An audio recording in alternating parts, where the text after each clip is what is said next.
Nuevo tutorial para explicar en qué consiste la jerarquía normativa. Esto es un aspecto que sale en muchísimas oposiciones, especialmente si estáis estudiando Constitución española y de otro lado Derecho administrativo. Suele salir en ambas temáticas. De cara a la Constitución, pues sale con el título tercero, lo que son las Cortes Generales, digamos, hablar de la potestad legislativa, y en el derecho administrativo, pues se suele nombrar como fuentes del derecho, porque lo que hace es que explica la clasificación de normas que tenemos en nuestro ordenamiento jurídico. Que nosotros hemos escogido el esquema que realmente utilizamos en los cursos, en Fuentes del Derecho, porque considero que era más simple y explica muy bien pues, en qué consiste la jerarquía normativa. Bueno, lo que tenemos que saber para poder, digamos, identificar la jerarquía normativa y comprender qué es lo que es, sería, digamos, cumplir con tres reglas. La primera es saber en qué consiste la jerarquía normativa. Dos, es muy importante, y esto debéis de seguirlo para todo lo que estudiáis, es de dónde proviene la jerarquía normativa. Y tercero es cómo me lo pueden preguntar en examen. Siguiendo esas tres reglas, siempre vais a estar bien preparados, estudiéis lo que estudiáis. Bien, la jerarquía normativa no es más que otra cosa que decir que unas leyes mandan más que otras. Es establecer un orden jerárquico de todas las normas que forman parte de nuestro ordenamiento jurídico español. Pero por norma, no solo entendáis aquello que está publicado en el BOE, ya sea una ley, sea un reglamento, una disposición de carácter general, o incluso un bando, o incluso una ordenanza. Hay otras cosas que no están publicadas en el BOE, pero forman parte del ordenamiento jurídico español porque al final obligan a ciertas personas a actuar de una manera en concreta, y eso es lo que hace una norma, ¿no? Esto es, por ejemplo, la costumbre. La costumbre es algo que no está escrito como tal, pero viene a decir que, pues, en ausencia de ley, se hace algo como se ha venido haciendo anteriormente en el tiempo, siempre y cuando pues, no se vaya en contra de una ley, evidentemente. Pero podemos incluir la costumbre dentro del ordenamiento jurídico español, porque no lo pueden preguntar en examen. El artículo 1 del Código Civil ha salido en muchísimas oposiciones, que se cumple con la tercera regla que he dicho antes. ¿Cómo me pueden preguntar un tema relacionado con fuentes del derecho en un examen? Pues cuáles son el orden de las fuentes del derecho. Y el artículo 1 pues, lo deja muy claro, que es la ley, que es lo que principalmente es primordial. Después está la costumbre, que es, en ausencia de ley, cómo se ha ido actuando en el tiempo. Pues eso es una costumbre. De hecho, existen tribunales que juzgan solo los hechos, digamos que están relacionados con la costumbre. En la Constitución está previsto, se llaman tribunales consuetudinarios. Son tribunales basados en la costumbre o especializados en la costumbre. Y luego están los principios generales del derecho. ¿Qué son los principios generales del derecho? Porque si no hay una ley que regule un aspecto, pero tampoco hay costumbre, viene a decir como hazlo como te dé la gana, pero sin vulnerar los principios que están en la ley. No cause un daño a nadie, no hagas algo ilegal y intenta no destrozar la naturaleza. En resumidas cuentas. Bien, ¿qué es en sí la jerarquía normativa? Pues muy fácil, esta pirámide lo representa claramente. Hacemos una pirámide donde quien esté más arriba tiene más importancia frente a quien esté más abajo. Es decir, la Constitución es más importante que la ley y la ley es más importante que la norma. Si os fijáis, desde más arriba a más abajo, tienen mayor dificultad de reforma, mayor dificultad de modificación. ¿Por qué? Pues porque se hacen las leyes, digamos, de cara a que esto dure en el tiempo, el mayor tiempo que se pueda. ¿Por qué? Porque como habréis visto, o si habéis estudiado lo que es la potestad legislativa, que es la capacidad que tienen las Cortes Generales pues, para crear leyes y publicarlas, eh, el proceso tarda un montón, pero además hoy en día hay una cosa, además, un problema añadido, que es que para poder sacar un proyecto adelante, resulta que personas que están actualmente enfrentadas tienen que ponerse de acuerdo para poder regular una fecha, con lo cual eso todavía lo dificulta más. Bien.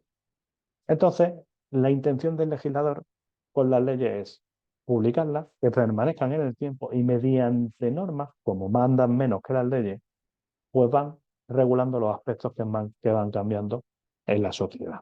¿Vale? Entonces, la segunda regla sería, ¿de dónde proviene la jerarquía normativa?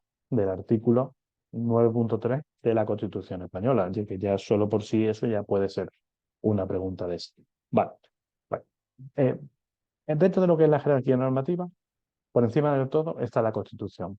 Muchas veces yo he visto gráficos donde pone la normativa de la Unión Europea, está como por encima de la Constitución. No, la normativa de la Unión Europea está al mismo nivel que la Constitución española. Lo que pasa que de cara a cuando hay un aspecto que entra en conflicto con la Constitución y la normativa europea, nosotros tenemos que hacer lo que diga la normativa europea. Pero, ¿por qué? Muy sencillo.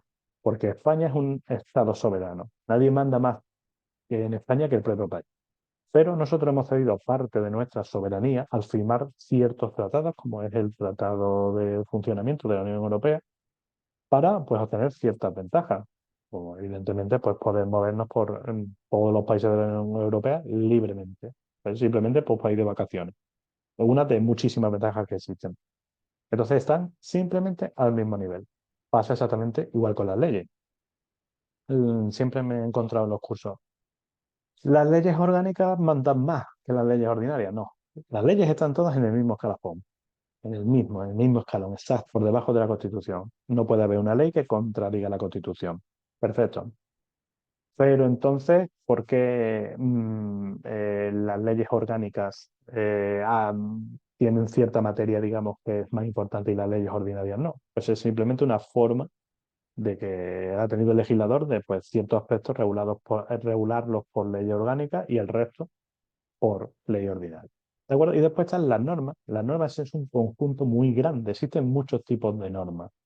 Tenemos reglamentos, decretos, disposiciones de carácter general, ordenanzas, bandos. Todo eso forma parte de las normas. Las normas, al estar en la parte más baja de la pirámide, quiere decir que son aspectos que son menos importantes y por supuesto que no puede contradecir a la ley y ni muchísimo menos puede contradecir a la Constitución española.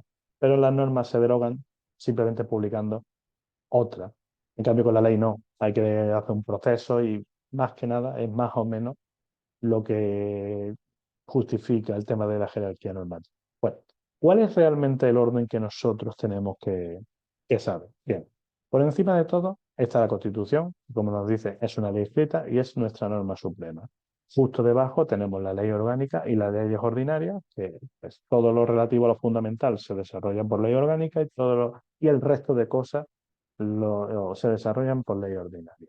Muchas personas dirán, bueno, pero también está la ley de base, la ley de transferencia, la ley marco, la ley de las comunidades autónomas. Esos son como leyes ordinarias, más o menos. Estarían en el mismo escalón y regulan materias específicas. No tienen más realmente. Luego están los decretos legislativos y los decretos leyes, que son dentro de las normas, estaría aquí en la parte más pegada a la ley, porque son normas que tienen rango de ley. Dentro de las propias normas sí hay una jerarquía de normas, porque sí hay normas que manden más que otras, como por ejemplo normas con rango de ley. ¿Por qué se hace esto? Bueno, pues como ya habréis estudiado, me imagino, en el tema de con el gobierno, ¿no? Para que tenga cierta capacidad normativa importante, por decirlo de alguna manera. Y después tenemos los reglamentos, que estarían por debajo de los decretos legislativos y de los decretos leyes, que son pues, normas menos importantes, por decirlo de alguna manera, que se llevan a cabo a través del concepto de potestad reglamentaria, no legislativa. Eso se suele confundir mucho. La potestad legislativa solo lo tiene las Cortes Generales. La potestad reglamentaria lo tienen todas las administraciones públicas. Es la capacidad de dictar reglamentos, que es para poder adaptar pues, su día a día. Y después está la costumbre, que es una fuente no escrita, pero es un comportamiento que obliga a personas a actuar de una manera concreta. Y los principios generales del derecho. ¿Qué es lo importante aquí para examen? Bueno, lo que realmente os pueden preguntar son, sobre la Constitución no van a preguntar definición porque ni siquiera está escrita en la, digamos, la propia Constitución, con lo cual eso no es un problema. En la ley orgánica y en las leyes ordinarias lo que os van a preguntar es el proceso legislativo, es decir, todos los pasos que se da hasta encontrarla publicada y la materia que regulan. Eso es muy habitual que lo pregunten, especialmente en las leyes orgánicas, en la que más se suele preguntar. ¿Por qué? Porque la ley ordinaria, la propia Constitución dice que regulan el resto de materia, con lo cual no es importante. De los decretos legislativos y de los decretos leyes, pues lo mismo, las materias que regulan y el proceso para llegar a ello. ¿Vale? Y de los reglamentos os podéis encontrar preguntas, pero es más bien en una oposición de ámbito local, que ya pregunten directamente por pues, los procesos que se llegan a cabo o por las disposiciones de carácter general o en las ordenanzas, por ejemplo. es muy habitual entre las ordenanzas fiscales o el proceso para la elaboración de las ordenanzas. Bien, pues nosotros haremos otro tutorial para explicar cada una de estas normativas para mantener informado y, por supuesto, pues intentar que el examen os ayude. Si lo habéis comprendido, pues podéis solventar cualquier duda a través de los comentarios o bien escribirnos a nosotros. Tenéis nuestra página web aquí. Podéis ponerlo en contacto para incluso proponer temas, ¿no? Como este tema lo ha propuesto una persona que ve el canal, se ha puesto en contacto con nosotros y nos ha pedido si podíamos hacer un tutorial sobre eso. Pues decidnos si os ha gustado o no y os seguiremos subiendo más contenido.